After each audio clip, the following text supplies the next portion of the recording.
And we are back. Another day, another episode. And as usual, we have some unfinished business from the previous week. Aditya Kashyap, please answer the question that you had put forth into the ether at the end of last week's episode. I had asked what garment from the world of Indian cinema would garner as much attention and perhaps value monetarily or otherwise as did the little black dress from Breakfast at Tiffany's. And I thought long and hard, and I could not come up with an answer. And Vineet, I have to give you credit for making me realize what the real answer has to be for this. So, Oh if there God, is any no. hate mail for this answer, please direct it to Vineet Nair this time around. Vineet told me it has to be the towel from Savaria, or as a lot of fans know it as Tawalia, the Ranbir Kapoor's iconic towel, would be the one that would be auctioned for an obscene amount of money, I imagine. Yeah, that is the answer. Thank you, Vineet, for giving me some help with that one. Yeah. I feel like Alfred Nobel, having invented dynamite for some reason. I need to make amends, which I'll do through this episode. I am so sorry. Uh, That is just a horrible joke. just all you have to do is just ask us some brilliant questions, and I will make up for all these terrible answers with another question at the end of this episode. Yes, Okay, yes. Okay, it's your turn to start off this week, so hit me. let me do that. Okay, you know what? I'm going to start us off with a question that Hmm. a friend of mine who's also a listener sent it to Okay. me and messaged it to me, and he's like, you know what? This will be a fun little trivia. So it Oh, is that's technically our our first first friend of the audience submitted podcast question. audience submitted question. Yeah, and I loved it. It was a really really fun piece of trivia. Okay, Okay, come so on. there is a 2006 movie called Okay. Idiocracy. Have you heard Yes. of the movie Idiocracy? I have watched it. I can't remember the story, but I remember the main beats of the story. Yes. Oh, wonderful! So I have not even watched it, but Okay. as you'll realize that has little to do with the question. Mike Okay. Judge.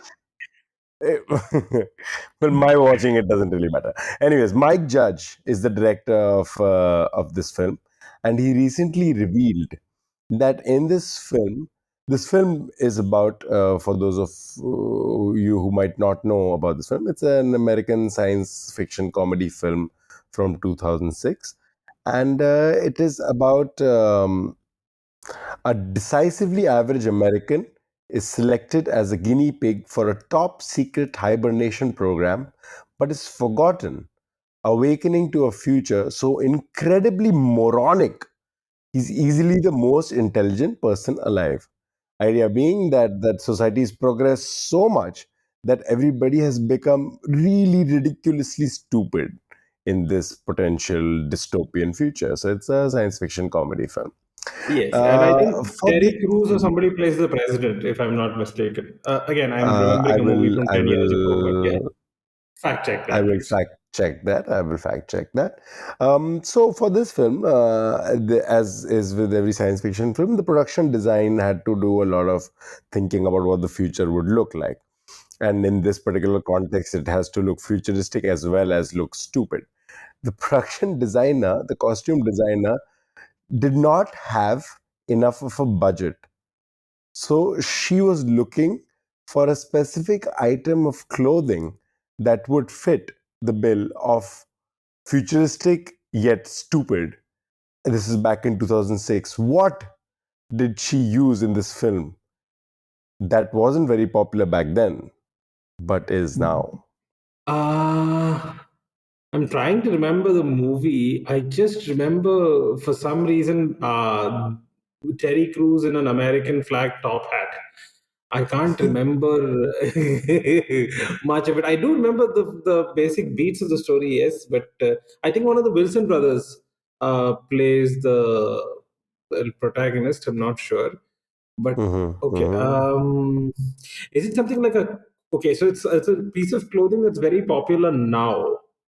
Yes, definitely popular now, but back then wasn't, and which is why it was an obscure little thing that the I production don't designer, remember the movie well enough to remember what it was.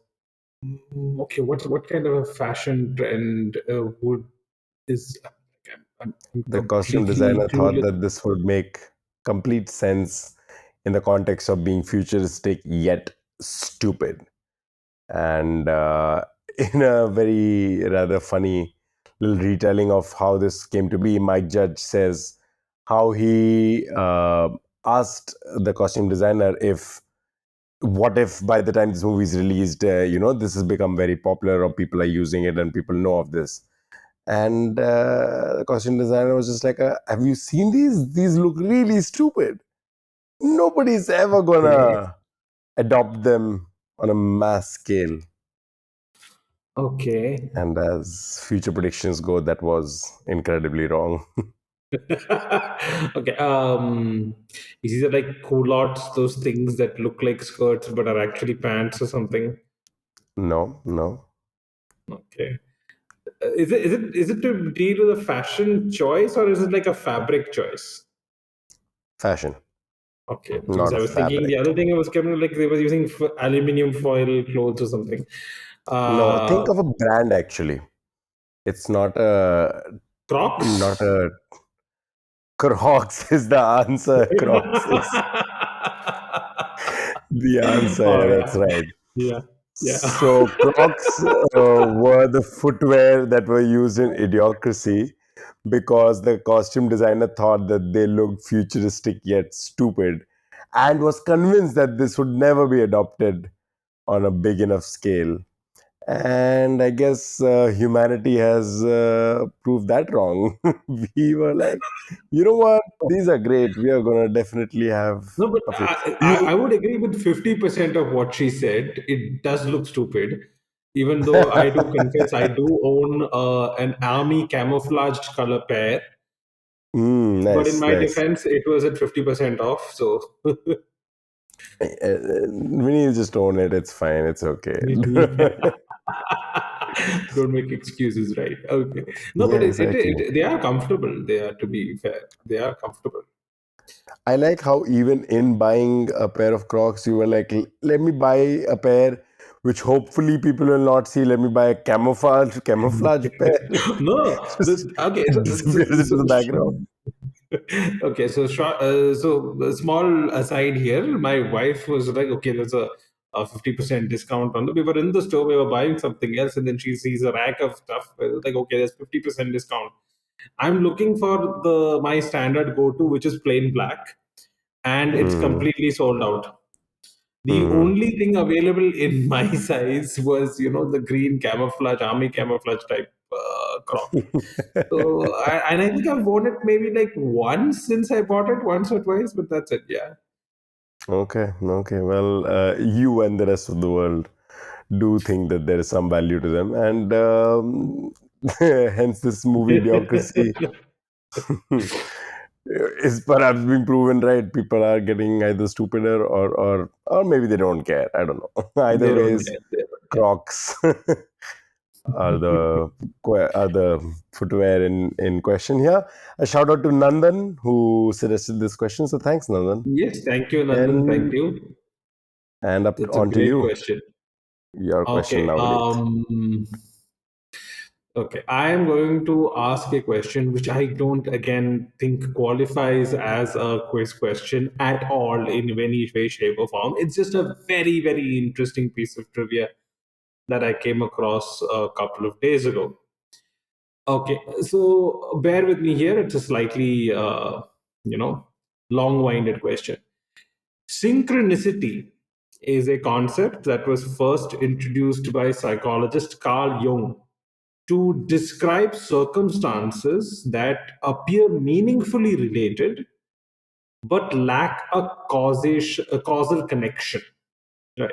So in his book, he gave an example of Émile Deschamps, who was a French poet. Now, Émile Deschamps made an incredible claim in his autobiography.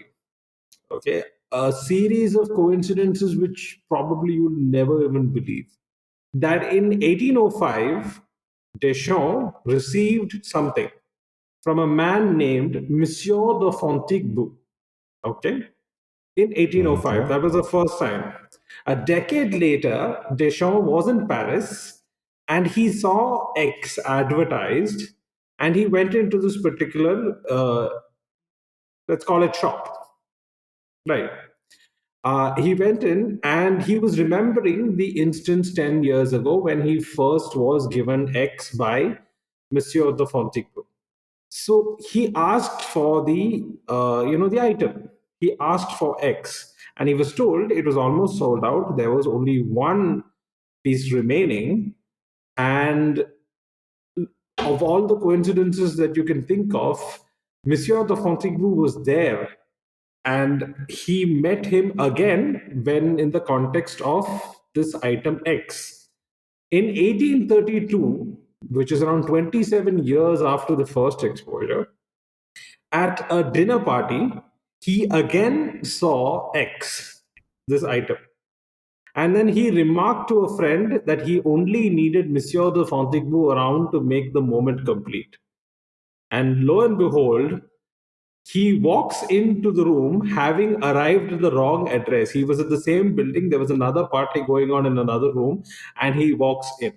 So the only three times that Emile Deschamps was exposed to, or was in the presence of, or had this item, Monsieur de Fontaigu was present. Now, this sounds like a very over the course of 27 years, three instances, and all the same persons there every time, and those the only times that this person has been exposed to or has had X.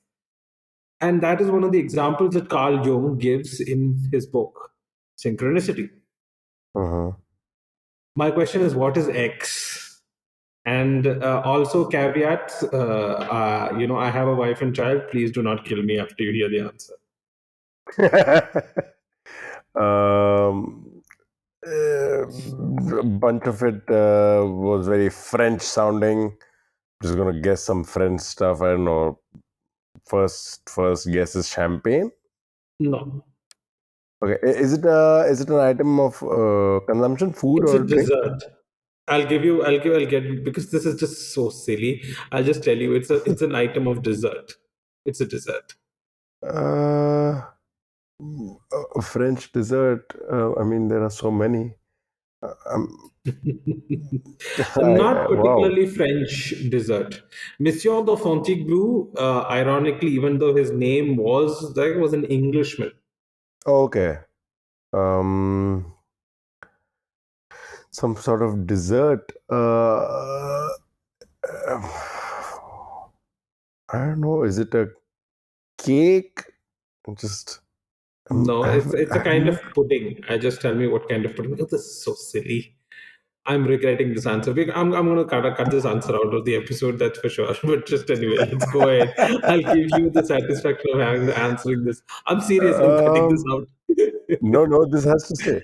Um, let's see. It's a pudding. It's a. Is it? Oh, is it that the blood pudding or something? It's called, right? No, no, not blood pudding. No, Okay. I'll just give you the No. answer. Seriously, this is just ridiculous. It's What? plum What is pudding. it?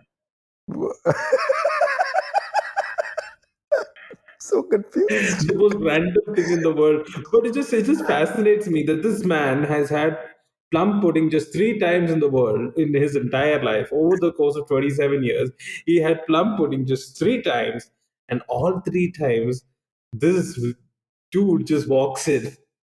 And that leads, and at least that's one of the supporting kind of things that Carl Jung, of all people, uses to advance this concept of synchronicity. So you're going from plum pudding to psychological thesis.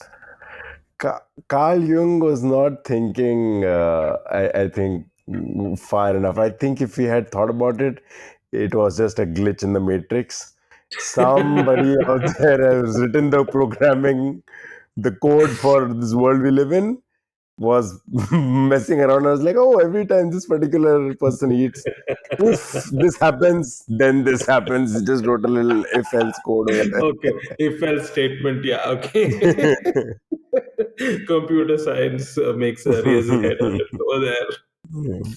Okay, Oh I'm boy. just. Oh God, this was not even a question. Why did I do this? This was so funny. It felt like I have no idea how to answer this question.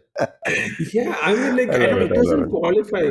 It does not qualify. I'm going to make up for this. I'm going to ask an extra question at the end because I just Your can't next leave it question like will be this. fantastic. I'm sure your next question will be fantastic. But let me ask mine. Let me ask mine. Okay. Um, okay, great. So John McReady Okay. worked with a medical equipment manufacturer back in Hmm. 1929. Okay. What did he create to help people in the American Air Force to do their job better? John McCready, Uh-huh. medical device manufacturer, right? That's right. Devised something for the Air Force to make their job better. Uh-huh. Okay. I have a couple of guesses. Uh, is it are those constricted pants which push blood up so that the pilots don't pass out when they're pulling high G's? But this is 1929, right? They wouldn't be pulling that many G's, were they? You're a great guess, but no, it isn't the answer. It isn't the answer. Okay. And you're probably right. Uh, It was probably because there wasn't such a need back then.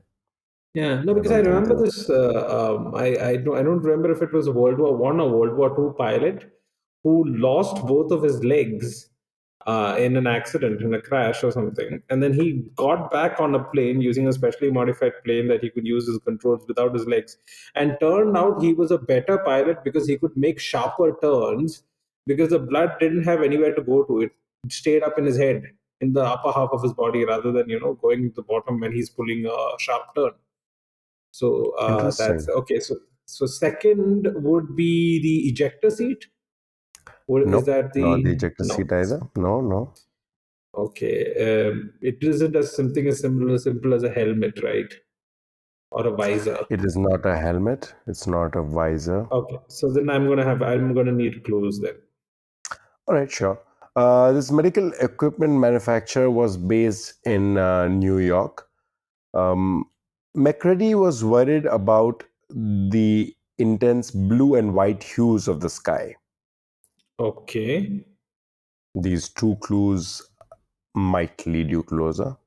he was from New York. Well, the manufacturer was in New York, so maybe that tells you. I haven't told you which company it was. If I tell you the name, that might also be a clue, which I'll give you next. Okay, That's clue number one. The second clue was he was worried, or what he was trying to figure out was how to help solve the distraction caused by the blue and white hues of the sky. um, Ray-Ban sunglasses. No. I saw that Vineet has on his face before he knows he has cracked the answer. You are right, absolutely. So, a little bit of history. In 1929, John McCready, who was a US Army Air Corps colonel, he was working with Bosch and Lomb, Bosch and Lomb. who Okay, a lot of people glasses. would know. They make a lot of glasses and contact lenses. A huge chunk of the world's contact lenses come from Bosch and Lomb.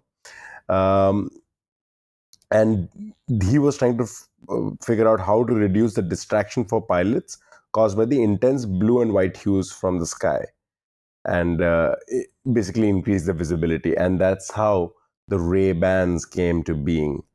Some fun Ray Ban trivia actually I found while I was researching this.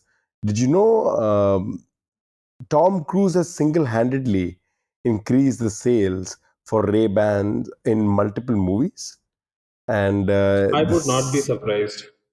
this happened in. I will have to fact check this, but apparently in 1983, in Wayfair, in Risky Business, he wore Wayfarers, which is a design Ye- for Ray-Bans, Yes, yeah, I remember that. Yes, and he was wearing that. Yeah. apparently, I really should fact check this, but this sounds incredible. They boosted Ray-Ban sales around 50%, which is huge. 3 years Dude, later, it's Tom Cruise. Again, I would not be but this is surprised. still 1983, so it isn't Tom Cruise Yeah, of no, but I mean, like risky 2023. business. That the dance of his, Yeah, yeah, yeah. in a It's the shirt and iconic scene. tidy Yeah. whities. I mean, like that propelled him to a completely different star level. I mean, like, just 3 years later, we're talking 1983, right? Just 3 years later, he managed to not only get a dream project, but convince the U.S. Navy that for this project to work, he would need to fly an F-16. I mean, like that's the And level that of is the next clout time. where you have. That is the next time he boosted sales because that time he wore aviators and played Maybe, some beach volleyball. And this time yeah. apparently it went on to 40% increase. And the third time was in Rain Man, which was another time where he was Yes. wearing these iconic glasses, and another Yeah. 15% boost. So apparently single-handedly he has and three different occasions. I imagine even after Maverick, he probably did boost the sales a little bit. Probably, Uh, probably. he has done this time and time again. So yeah, some fun little trivia about I Ray have a piece Bans. of trivia.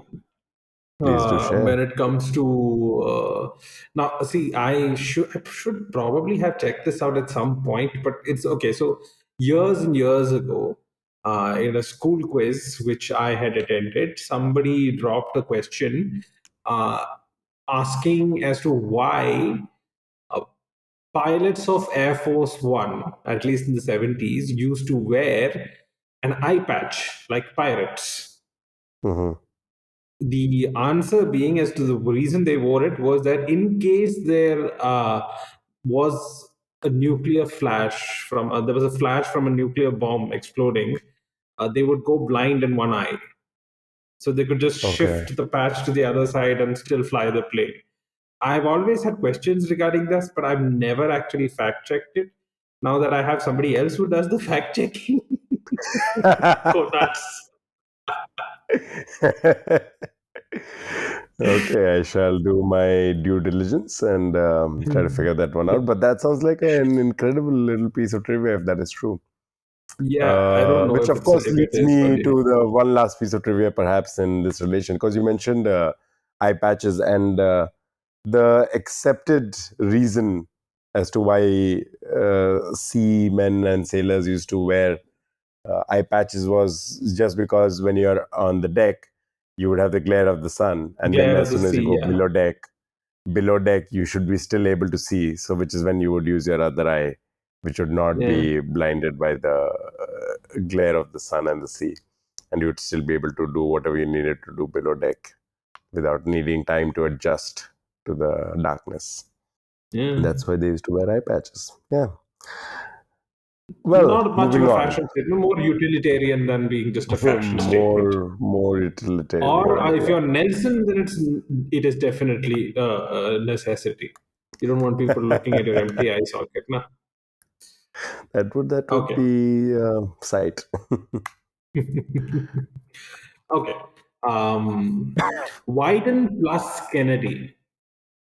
I'm not, it's not Wyden and Kennedy. I'm saying this is Wyden plus Kennedy is an American independent global advertising agency, widely known for its work with Nike. Founded by Dan Wyden and David Kennedy, it's headquartered in Portland, Oregon, and it's one of the largest independently owned advertising agencies in the world. They came up with Just Do It for Nike, Where Do You Want to Go Today for Microsoft, and The Man Your Man Could Smell Like for Old Spice. However, one of their creations or campaigns is ubiquitous in India and practically seen every single day for the past maybe half a decade. What campaign or what exactly did they make? Hmm. These campaigns do sound very famous. Um, Seen every day. Does it Yeah, have seen every day. anything?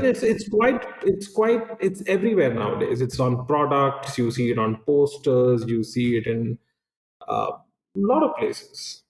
Hmm. Is it something to do with in the last 5 years? You said. I'm saying that, yeah, five to maybe post 2015, 2016. Is I'll it tell you the something for the? exact year. Um, if you will just bear with me, I will tell you the exact year. So this would have been 2014. Okay. So much 2014 longer. makes me think: is it something for the Modi government? Is it something for government of India? Yes, yes, it is something for the government of India. Interesting. Um, is it Swachh Bharat? No, but very close. Okay. Um, I don't think Clean India, Green India is only 2014. I No, no, believe no, that no. is It's older. it's actually they kind of designed the campaign, and what you would recognize is the logo. Oh, I mean, okay. because they made the logo for this particular campaign.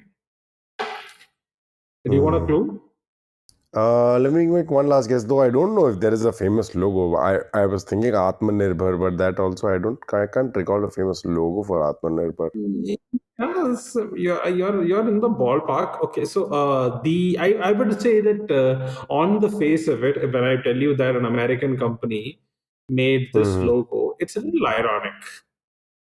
Well, then Atmanirbhar sounds like the Yeah, right path I was how would you say taking. that in there's a particular campaign with an English name, and that's reflected on this logo. Oh, Make in India.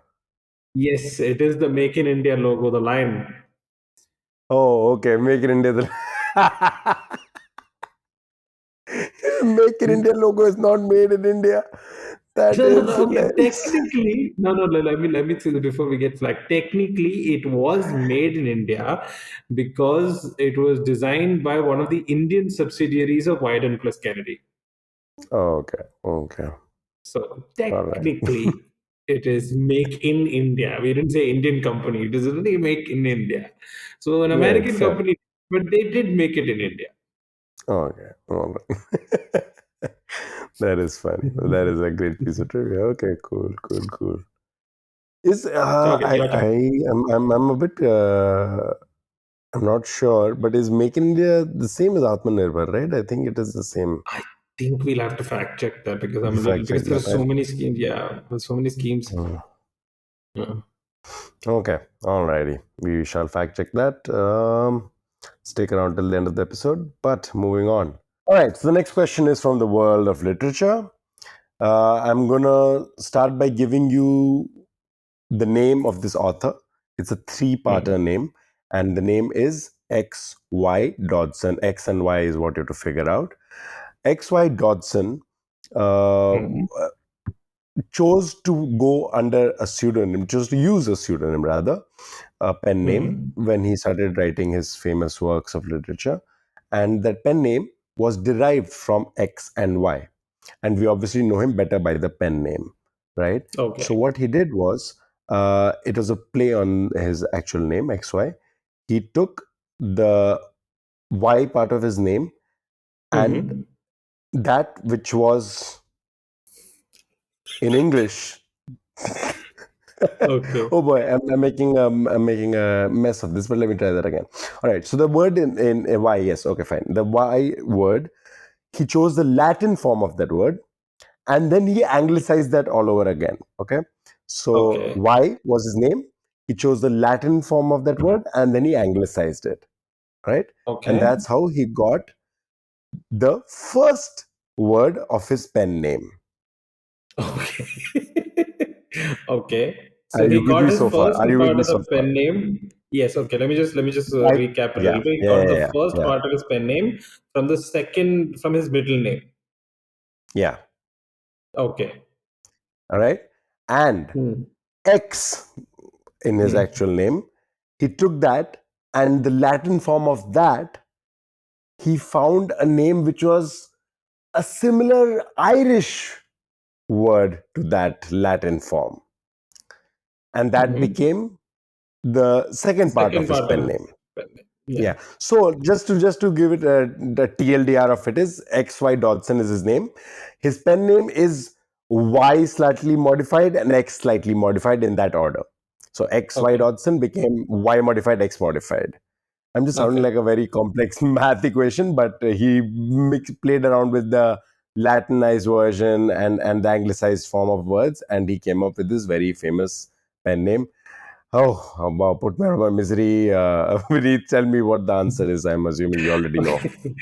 Okay. Yeah, so because you said Dodson, I only know of one author whose last name is Dodson, and coincidentally, he too has a pen name, though I'm not familiar with how he came up with the pen name, but I would suggest that this is Lewis Carroll, You're and absolutely right. he was Charles something Dodson. I don't remember his Yeah, middle name. yeah, you're completely right. I'm the listeners can't see it, but I'm sweating buckets right now because just forgetting this piece of trivia is just so convoluted, but it's beautiful. Okay, let me now. It's much easier to just say the words out than to say X and Y. All right. So Charles Lutwidge Dodson Lutwich, is his okay. birth name. And what Okay. happens when you take the word Lutwidge, the Latinized form of that is Ludovicius. And when you Oh. anglicize that, that becomes Lewis. So Lutwidge, Oh. Latin is Ludovicius, and the anglicized form of that is Lewis. And for Charles, Latin form would be Carolus. And Okay. Carol was an Irish surname similar to Carolus, which is why he Okay. chose Carol as the last name. And the first name, of course, was Lewis, so it became Lewis Carroll.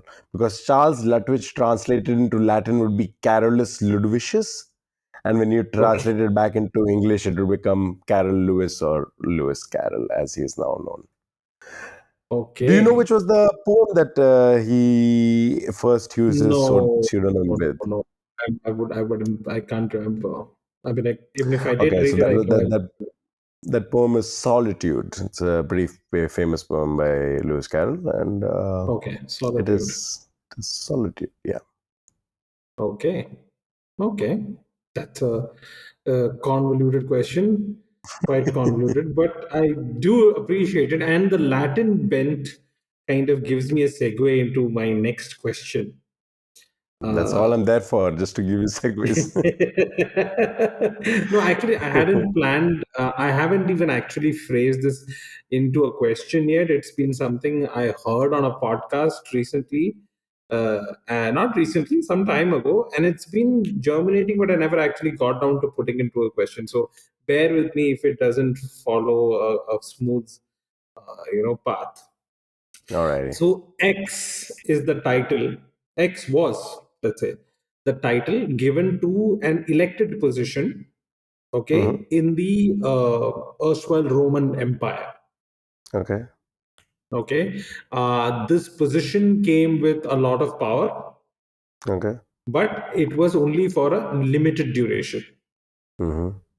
Okay, and it was always a legal appointment. It Okay. was okay. So there is a little bit of kind of, it's an appointed position, but there is some kind of an elected thing involved, as in where the Roman Senate and the consuls, there were always two consuls. They would Mm. kind of decide and vote and decide who to appoint to this emergency legal position, and All right. that position was given only for a very limited period of time. All right. And at the end of the term, this person would have to step down. All right.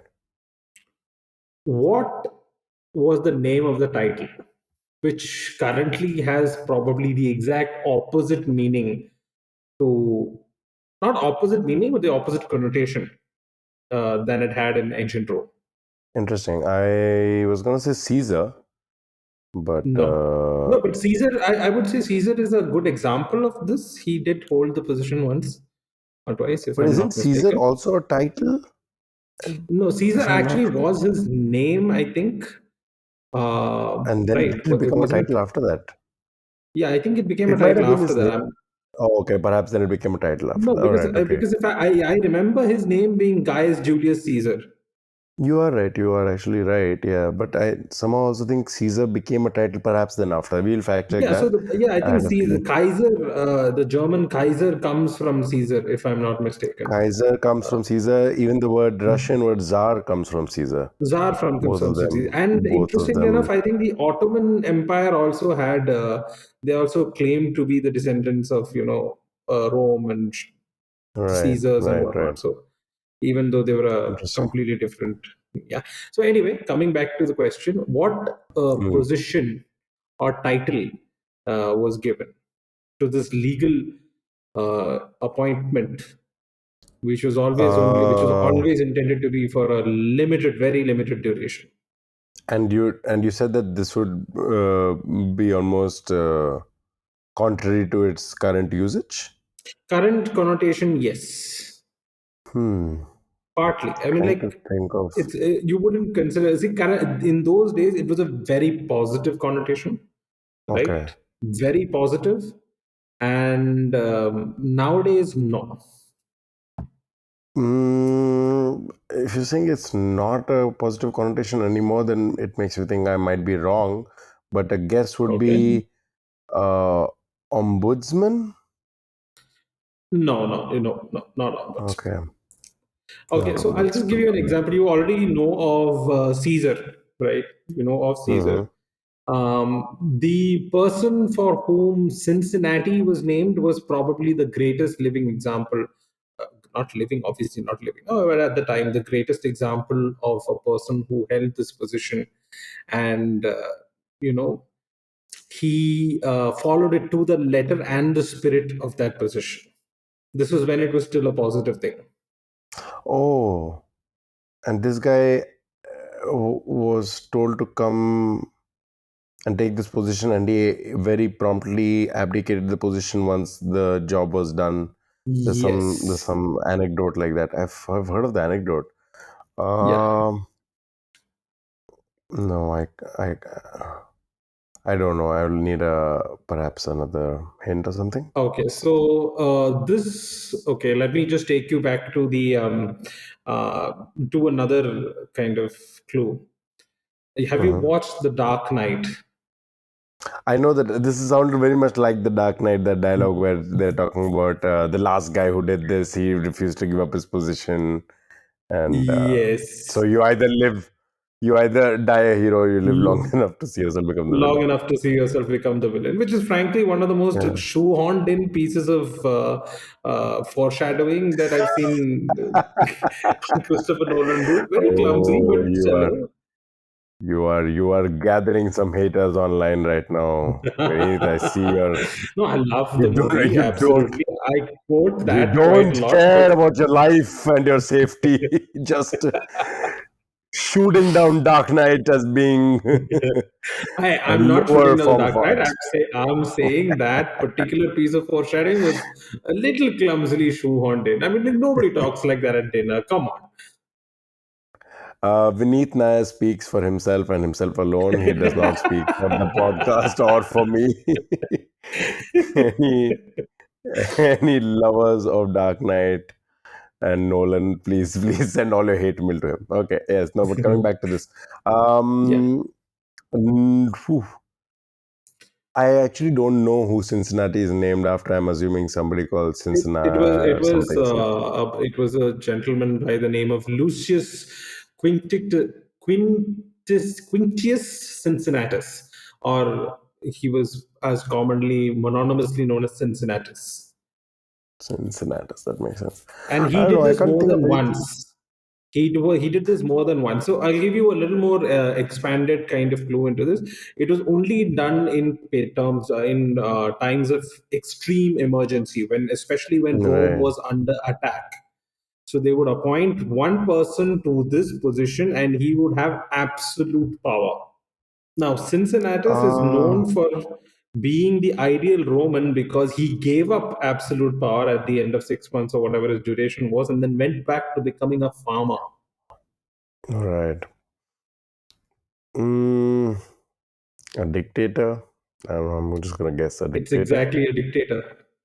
Oh wow! Oh, wow. Okay, that should have been my first guess, and I was like, "That's too obvious and sounds ridiculous," so I didn't say it. Okay, dictator. Okay, Yeah. So cool. in Latin, a dictator was a judge temporarily invested with absolute power. Okay, Temporarily. And it interesting. was a Interesting. legal appointment. And he was a magistrate given sole power for a limited duration. At the end of the term, the dictator's power was returned to the two consuls of Rome. Okay, very So interesting. it started, gaining its negative connotation first with Cornelius Sulla, who became a dictator following Sulla's civil war, making him the first dictator in Rome after more than a century. He Mm-hmm. abolished the kind of time limit and the need for any, election or bestowing the title by the Senate. He resigned Right, after to avoid a major constitutional crisis. Somebody more familiar that we are familiar with is Julius Caesar. He did the same thing in 49 and in 44 BC. And he proclaimed himself dictator perpetuo, as in dictator in perpetuity. and perpetuity. Yeah. Right. So it's basically after that it started having this negative term. Until then, it was a very honorable position. He's one Mm-hmm. person given all the rights to make the decision when the enemy is at the gates. Right. Interesting. Uh, Interesting. okay, just again, a selfless plug. If you haven't listened to it, please listen to this amazing podcast, which is it's quite old actually. The podcast is almost I don't know how many years old, but it's quite old, but it still holds up really well. It's called The History of Rome. It's Hmm. this in-depth, detailing into Rome and its history throughout. It's just fascinating. That is fascinating to a history geek like me, but it's one of the top podcasts you should listen to. If you're listening to a trivia podcast, there's a safe bet that you like history as well. So yeah, that sounds like Yeah. a good recommendation. Okay, great. The next question I have is an etymology question. I haven't. I don't know when was the last time I did one. I try to avoid these, but boy, I love them so much. So Okay, here's one more. hit me. This one I would imagine is an easy one. So let's see how quickly Vineet cracks Mm, this. This particular etymology came about in 1939.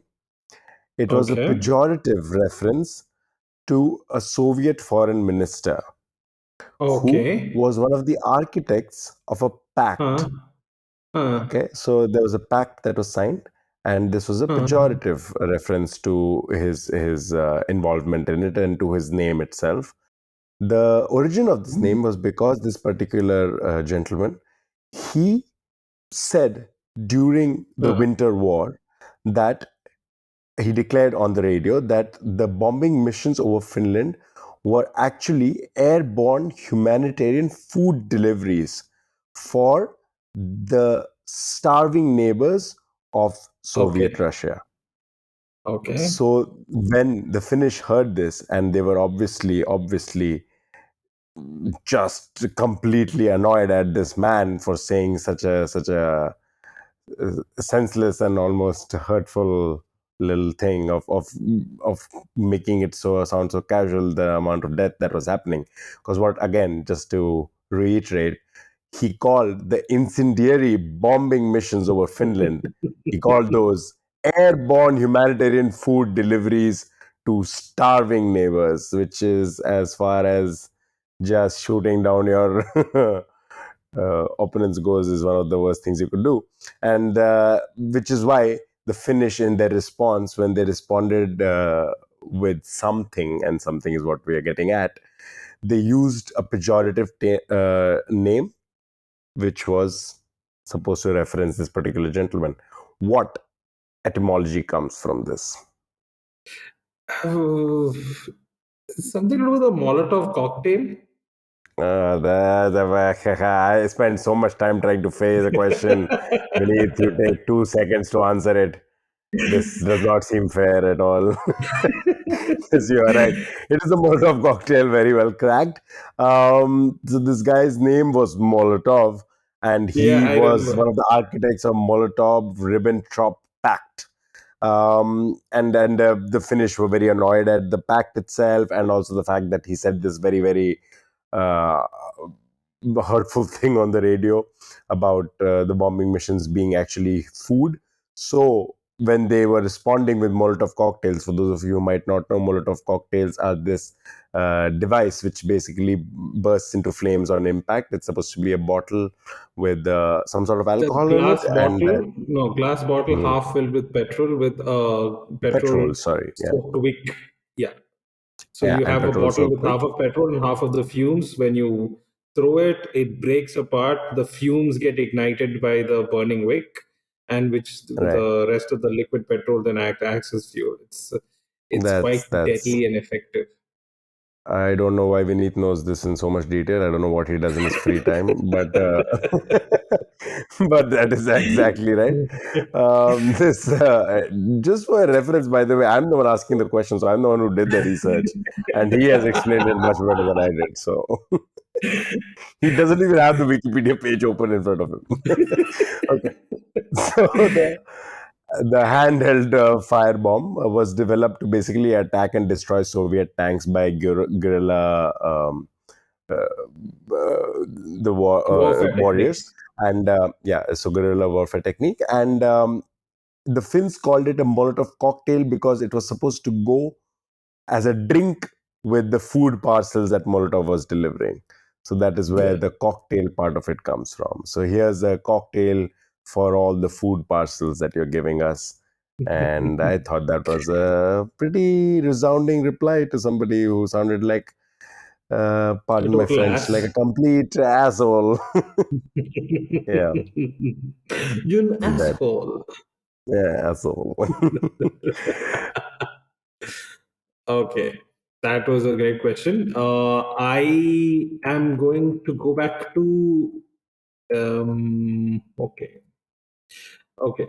So I'm going to go back to movies, not actually movies, but call it entertainment. Right. This is as many of my questions are. This is a slightly long-winded question, so bear with me. Yeah. Go for I'm it. fairly sure you'll crack this quite easily, but still. The opening theme of this iconic 2000s TV show is a classic gospel and blues inspired song. Now, what's particular about this is in each season, they used a different recording of the same song and a different opening sequence, with the theme being performed by the Blind Boys of Alabama, Waits, the Neville Brothers, Doja May, and Steve Earle. During its run, several reviewers called it the best show on television, including Time Magazine, Entertainment Weekly, the Chicago Tribune, the San Francisco Chronicle, the British newspaper The Guardian, which also ran a week by week blog following every episode. In 2007, Time listed it among the 100 best television series of all time. In 2013, the Writers Guild of America ranked it as the ninth best TV series. Rolling Stone ranked it number two on its list of 100 greatest TV shows of all time. And they ranked it fourth when they remade the list in 2022. In 2021, Empire ranked it at number four on their list of 100 greatest TV shows of all time. And the BBC ranked it at number one of the 100 greatest TV series of the 21st century. Which show am I talking about? The Wire. Yeah, that's it. It's The Wire. In my Do opinion, you season know? three opening is the best. Season three opening is the Okay. best. I Yeah, I have been a I big would not fan of the disagree. opening theme. The opening theme has been one of the things that I've loved from the shows Do you a remember lot. the song? Do you And remember the name of the song? I actually don't remember the name of the song. I'm pretty sure I've heard it a few times, more than a few times, but I don't remember the name. What is the name? It's Way Down in the Hole. Way down in the hole. Yes, yes, yes. That is the one. That is the one. Okay, so for Um, our audience listeners who may not have heard or seen of The Wire, it's an amazing TV show set in Baltimore. You have to watch it. Not for young people. I would suggest it's an adults show targeted towards adults. The opening theme is "Way Down in the Hole," a gospel and blues inspired song written by Tom Waits for his 1987 album Frank's Wild Years. Each season uses a different recording and a different opening sequence. The season 4 version of Way Down in the Hole was recorded and arranged for the show and performed by five Baltimore teenagers: Ivan Ashford, Markel Steele, Cameron Brown, Tariq Al Sabir, and Avery Barges. Stevie Earle, who also performed the fifth season version, is a member of the cast, playing the recovering drug addict Wallon. And it is widely regarded as probably one of the best TV series to ever hit the airwaves. What a fantastic show! Honestly, it is. It you cannot praise that show enough. Hooks you It like is. it just hooks you, and then you just can't let go. And Interestingly now it's enough, I available tried to watching be it. binged. I tried watching it. I tried watching it the first time, and I was not hooked instantly. So I think it took me a second try to get hooked to it. But that has happened with me a lot of great shows. Like I remember Game of Thrones took me two tries. I remember Breaking Bad took me two, three tries. Some of these, I think, worth enjoying pieces of art. Shows. They just take a little bit of time. I think the common thread there is they're all very intense shows. Perhaps, yeah, yeah. As opposed to like something like say a sitcom which is very easy and very simple and Yeah. nothing against it, still a wonderful form of entertainment. But oh man, and Michael Williams, I believe, passed away recently or maybe a while Mhm. back, I'm not sure. But what a fantastic performance as Omar in that show. Well, just a overall fantastic show. Yeah. No, the show was just great. It was just great. Some very And interesting, now not cameos, some very interesting appearances by people who were perhaps not as famous back then. Idris Elba. But Idris Elba being one of them.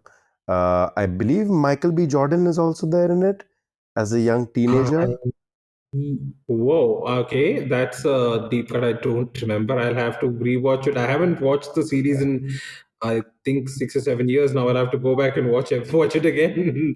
If Just Michael for B. Michael Jordan B. is Jordan. there. Michael, I Yeah. think so. I'll fact check that and you can watch it again as well. But I believe Michael B. Jordan is there. Yeah, Yeah, just wonderful. speaking of, if you ever want to watch a TV series where you find big names, names who are big right now in bit parts or Mhm. cameos, or like not even cameos. A cameo by definition would be somebody who's already very known coming in for a Mhm. short period of time. These are all like big names now who are playing bit parts. I would point you towards Band of Brothers. Right. Yeah. Yeah. Band of Brothers had Tom Hardy, Michael Fassbender, a huge cast of people, many of whom would now are now like A-list stars, and they Mm. have these tiny, tiny parts appearing in one episode or two episodes. And I would frankly put Band of Brothers among the top five TV shows of all time. Limited. I wouldn't put I've it as heard TV series because it's a limited series, mini series, but it's just amazing. I've heard great things. I wanted to watch. I haven't seen it, Oh, but yeah. it's easy company. My God, it's just this emotional hook. And it's Right. very well made. It's very well made.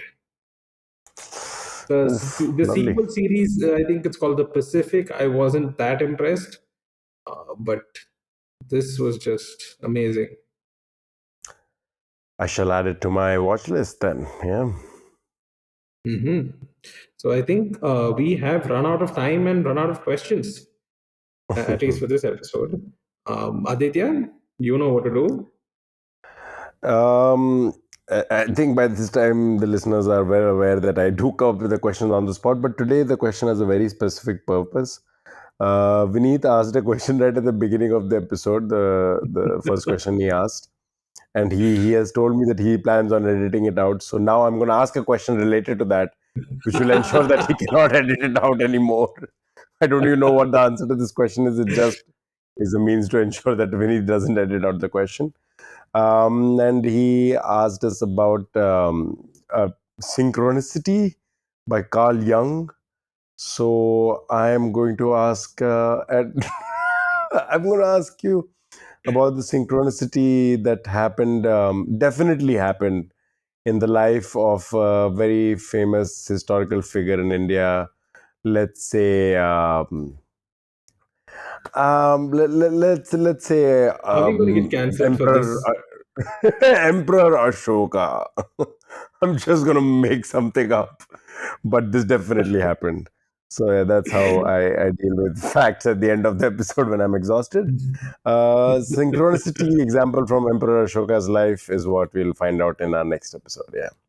Okay, you heard that, and I know many of you will be waiting on with bated breath for the synchronicity in Ashoka's life.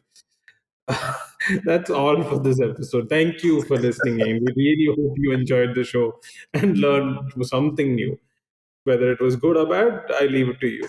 If you liked what you heard, if you liked what you heard, please consider subscribing to our podcast and leave us a review on your favorite podcast platform, whatever wherever you're listening to it right now. This will help us reach a wider audience. It allows more people to enjoy the show and discover it. We'd also love to hear from you feedback, suggestions, trivia, sponsorship. Send in questions that we can incorporate into the show. Uh, there's something I would like to tell to our listeners who are listening on Spotify. We have a question that goes up with all our new episodes, asking you guys what you think of our show. It would be great if you can just send feedback to us. If you can't be bothered to go to our Instagram, which is at Are You Quizzing Me, you can just put your suggestions there, and we will take it very, very seriously. We appreciate your support and look forward to sharing more episodes with you in the future. Please rate our platform, subscribe to it. And that's me, Vineet, uh, thanking you for tuning in and have a great day. And before I say goodbye, another shout out once more to Nandan. And if anybody else amongst our listeners, anybody who is a regular listener or a first time listener, wants to share a lovely piece of trivia, please do send it to us on Instagram or wherever else you can find us. And hopefully we can feature it in one of our episodes. All right, guys. Cheers. Bye Yes, bye. yes. And before we go, let me just remind you there's a musical sting after this, but do not leave. Fact checker General Aditya, on whom I have placed a shit ton of Kavya Ras material today, will be back to tell you what's right and, more importantly, what was wrong in the blabber that we had in this episode today. Yeah. All right. Bye bye. Okay. Bye again. Bye. And here's the fact check for the episode. In the film Idiocracy, Luke Wilson plays the protagonist character of Corporal Joe Bowers. Terry Crews plays the dim-witted President of the United States. Sir Douglas Robert Stewart Bader was a Royal Air Force flying ace during the Second World War. In 1931, while attempting some aerobatics, he crashed and lost both his legs. However, at the outbreak of the Second World War, he returned to the RAF and was accepted as a pilot. It was thought that his success was partly because of his having no legs.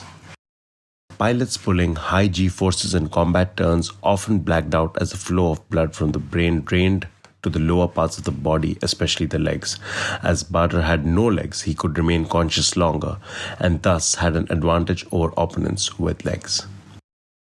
Just like the original Top Gun in 1986, Top Gun Maverick also boosted Ray-Ban sales in 2022, especially the sales of the classic Ray-Ban RB3025 aviators that Cruise's character Pete Maverick Mitchell wears.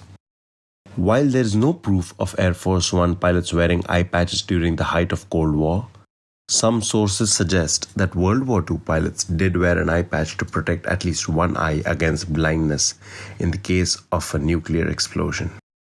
Make in India is an initiative by Government of India to create and encourage companies to develop, manufacture and assemble products made in India and to incentivize investments into manufacturing.